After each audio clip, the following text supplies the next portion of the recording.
This is the $100 billion Button, a series on the science of money and well-being. It is produced by Sycamore, an app to learn and practice well-being. Visit us at trysycamore.com.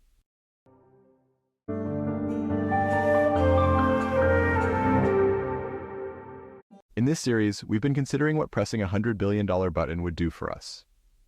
In this episode, we're going to start talking about what that $100 billion actually represents. To set the stage, let's talk about what money is and is not. By definition, money is a medium of exchange. It allows people to trade for goods and services using something that has an agreed-upon value. This becomes especially useful when we consider what exchange looked like before we had any form of money. In early human history, we lived in a bartering society, trading one good or service for another. What did this mean in practice? Say you wanted some fresh eggs. Someone nearby has a hen, and you approach them to request 4 fresh eggs. They're going to ask you what you have to trade for the eggs that they need. Some tomatoes? A fish you caught? A god-awful self-portrait that your husband painted? An hour of field work? Not that you can even tell time precisely. Or maybe you don't have anything they need right now, and the trade falls through. This kind of friction makes everyday life super difficult, because in bartering, you need to match up the particular needs of 2 parties in time and space. To solve this problem, forms of early money began to pop up independently across the world. Fijians used whale teeth. Certain islanders in what is now Micronesia fashioned limestone discs. Some indigenous Americans used shell beads. Over time, metal coins became a common and standardized form of money. And eventually, paper currency joined the mix.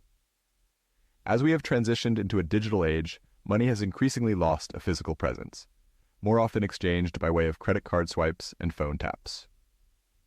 Okay, great. If you were living under a rock, you now know what money is. But what is it not? Well, it's important to realize that it has no real intrinsic value. That is, money only has value because we believe it has value, and we believe it has value because other people believe it has value. So long as everyone believes this and accepts it as a medium of exchange, it works. But when it comes down to it, a dollar bill is a piece of paper. A quarter is a little bit of copper and nickel. $100 billion is, well, an insane amount of paper.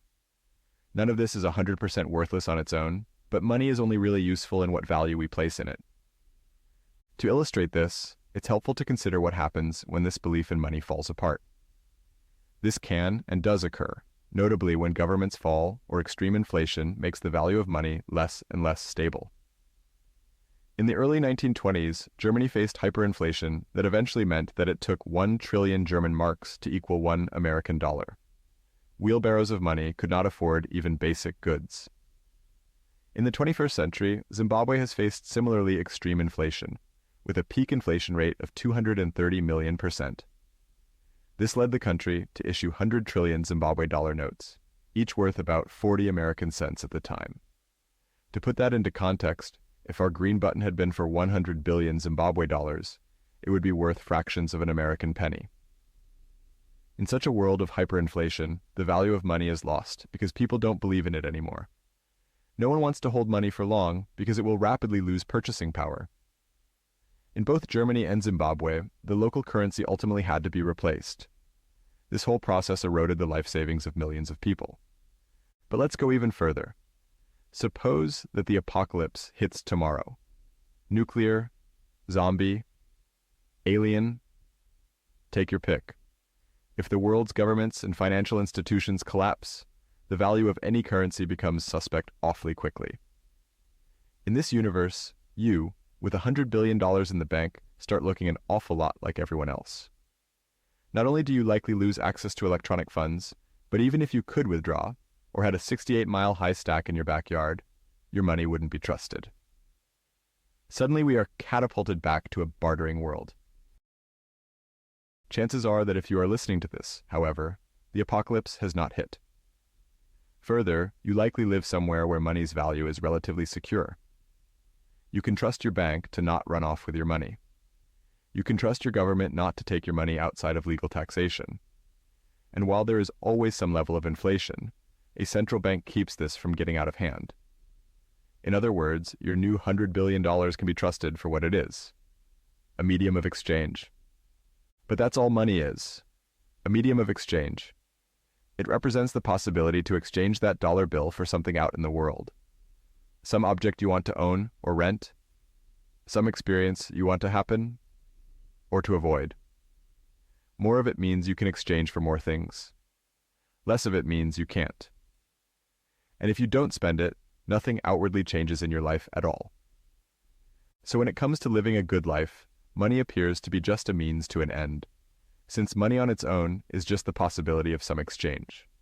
In other words, on the surface, money seems like it should be purely instrumental, something used to achieve another aim. Is this right? The purest test of this idea would be to consider someone who has money yet spends it minimally, if at all. What if you received your $100 billion, then just deposited it into a special savings account and left it there? You might draw on it to pay off any existing debt, or for emergencies, or for special occasions. But for the most part, it just sits there, and you go on living your normal, pre-button life. Is not spending and just having this money worth something when it comes to your well-being? There's an argument to be made that it does, and it goes something like this. First, this money offers complete life security. Lose your job? No problem. Rent increases? No problem. Unexpected medical expense? No problem. Car breaks down? No problem. Misjudge your retirement needs? No problem. There is literally nothing that could happen that would leave you on the street or lacking basic human needs. You can rest easy at night just knowing this is true, which feels like it should translate to well-being. Second, this money provides some sense of accomplishment and fulfillment. Let's assume more realistically that you had gained that $100 billion from your work instead of from a random street abduction. You would likely feel like the money reflects a successful career full of hard work. You earned that money. It reflects the kind of professional you are. This also feels like it should translate to well-being. Third, this money confers status. With $100 billion in the bank, you are automatically vaulted to the top 20 richest people in the world. You'll be on lists and tracking websites. People will want to interview you and write articles about you. You can write a book and know people will read it. People will envy you. People will want to be you. This kind of attention and celebrity status is something people crave, and it feels like it should also translate to well-being. These seem like three convincing ideas.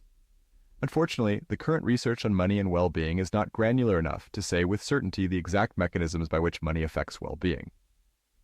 However, limited evidence suggests that each of these three channels likely play at least some role.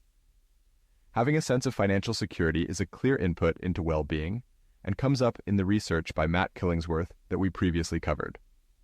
Similarly, feelings of accomplishment and fulfillment readily translate into well-being. The idea of status is a bit murkier, since it tends to involve social comparisons, which, as we've discussed, can easily hurt our well-being. Importantly, these are all mostly concerned with evaluative well-being or life satisfaction. Ideas of financial security, accomplishment, and status are more readily evoked when we take a step back and evaluate how our lives are going. For experienced well-being, or happiness, the primary mechanism is how that money changes our life moment to moment. In other words, how we actually spend the money and what we exchange it for is the key mechanism by which money impacts happiness. And thankfully, there's a lot of research on this, which provides clear guidance about how to actually spend money to improve well-being. To start understanding this, we'll dive back into the research next episode.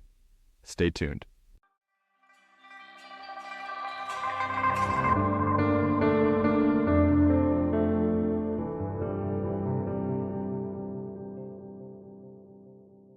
Hi there, this is Henry, the founder of Sycamore. At Sycamore, we are out to help people better understand, manage, and practice well-being. If you've enjoyed this series so far, please consider sharing it with a friend, and visit us at trysycamore.com to learn more. Thanks again.